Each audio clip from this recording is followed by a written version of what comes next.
லூக்கா 22:61 மறுதளித்து அந்த சேவல் கூவின பொழுது ஜீசஸ் ஒரு பார்வை பார்த்தாங்க.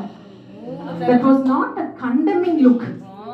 அது குற்றப்படுத்தின ஒரு பார்வை கிடையாது. அன்னைக்கு அழகா அவங்க பேசிட்டு இருக்கும் போது ஊழியர் முகாம்ல சொன்னாங்க, அந்த ஒரு பார்வையில அவர் நிறைய விஷயங்களை கன்வே பண்ணாரு பேதுரு கிட்ட. அவர் சொன்னாராமா, நீயும் யூதாச மாதிரி போய் தொங்கிடாத, நான் மறுபடியும் வருவேன், உன் மேலதான் நான் என் சபையை கட்டுவேன் அப்படின்னு சொல்லிட்டு அன்னைக்கு அவங்க அந்த ஊழியர் முகாம்ல பேசினாங்க. அந்த ஒரு பார்வை பேதுருவ மனம் கசிந்து அழ வச்சுனாமா.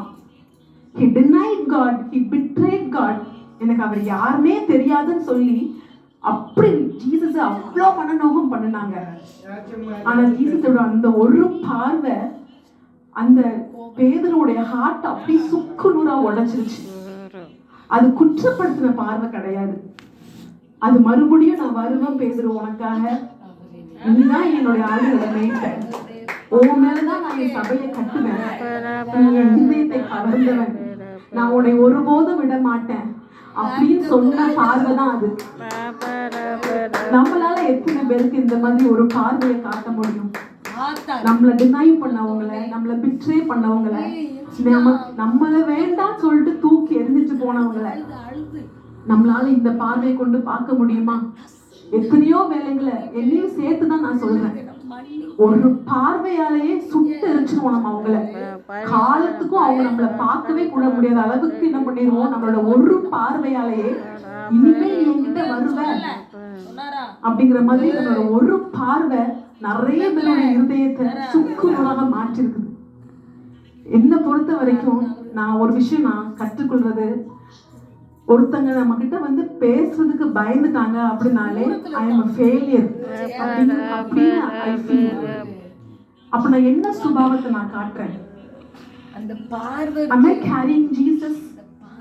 ஒரு பர்சன் என்னை வந்து அப்ரோச் பண்றதுக்கு பயப்படுறாங்க, என்கிட்ட பேசுறாங்க, ஐயோ இவங்கள்ட்ட பேசினா நான் காயப்பட்டு போயிருவேன்னு சொல்லிட்டு பயந்து ஓடுறாங்க அப்படின்னா I am a failure. I am not showing the Christ who is in me. மகிமை நம்பிக்கையா இருக்கிற கிறிஸ்துவை நம்ம சுமந்து கொண்டு போயிட்டு இருக்கிறோம். அப்படிப்பட்ட நம்மளுடைய பார்வை ஒருத்தரை குணமாக்க வேண்டும். உங்களுடைய சொற்கள் கூட குணமாக்கணும் தேவையில்லை, உங்களோட ஒரு பார்வை போதும். ஜீசஸோட ஒரு பார்வை தான் அன்னைக்கு பேதுரு மனம் கசிந்து அழ வச்சது. Such a beautiful nature of God. Jesus, His gentleness. அவர் சொல்றாரு மத்தேயு 11:29, நான் சாந்தமும் மனத்தாழ்மையும் உடையவனா இருக்கிறேன், என்னிடத்துல வந்து கற்றுக்கொள்ளுங்கன்னு சொல்றாரு. சிருஷ்டி முழுவதும் நம்ம வாசிக்கிறோம் ரோமர் 8:19, மகிமையெல்லாம் இழந்து பாவத்தின் நிமித்தம் டிசோபீடியன்ஸ்னால கில்ட்னால தன்னுடைய மகிமையை தன்னுடைய ஸ்தானத்துல இருக்க வேண்டிய சிருஷ்டி தன்னுடைய மகிமையை இழந்து வாழ்வதற்காக துடிச்சுக்கிட்டு இருக்குது. எப்படியாவது நான் வாழ்ந்துடணும், நான் எப்படியாவது திரும்பியும் எழுந்துச்சுன்னு சொல்லிட்டு சிருஷ்டியானது காத்து கொண்டிருக்கிறது. யாருக்காக தெரியுமா? தேவனுடைய புத்திரர்கள் வெளிப்பட வேண்டும் என்று. நீங்களும் நானும் தேவனுடைய சுபாவத்தை வெளிப்படுத்தி வாசிப்போம். மேலும் தேவனுடைய புத்திரர் வெளிப்படுவதற்கு சிருஷ்டியானது மிகுந்த ஆவலோட காத்து கொண்டிருக்கிறது.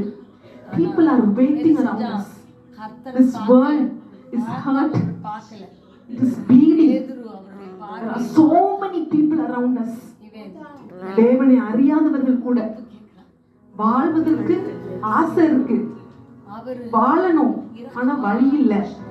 They are hurt. They are bleeding inside. Their heart is bleeding. ஆனா அவங்க முகத்தை பார்த்தா they will show themselves rough.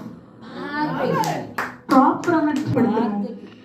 அவருடைய இந்த கம்பேஷனட் ஹார்ட்டை, இந்த ஜென்டில்னஸ், இந்த சாந்த குணத்தை நம்ம வெளிப்படுத்தணும் அப்படின்றதுக்காக காத்து கொண்டிருக்கிறது.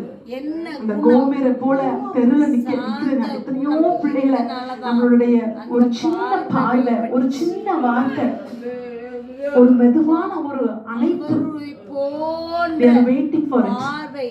But are we ready? அவர் சொல்றாரு, எந்த இடத்துல கத்துக்கோங்க, நான் சாந்தமுள்ள தேவனாக இருக்கிறேன்.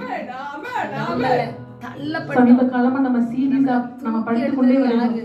அவருடைய சாயலாக நாம் மாறுவதற்கென்று. அதுதான் நம்மளுடைய அழைப்பு.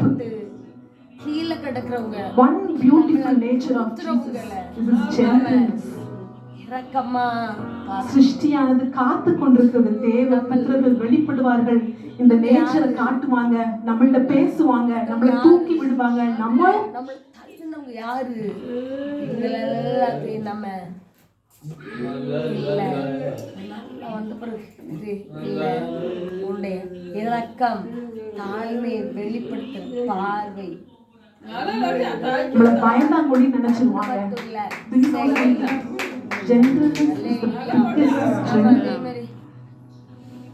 தேவனிடத்துல பல நூறு ஆத்மாக்களை ஆதாயப்படுறதுக்கு யூஸ் பண்ணக்கூடிய ஒரு பவர்ஃபுல் வெப்பன் தான் ஜென்டில்னஸ். அது வீக்னஸ் கிடையவே கிடையாது. சண்டை போடுறதுக்கு ஸ்ட்ரென்த் கிடையாது.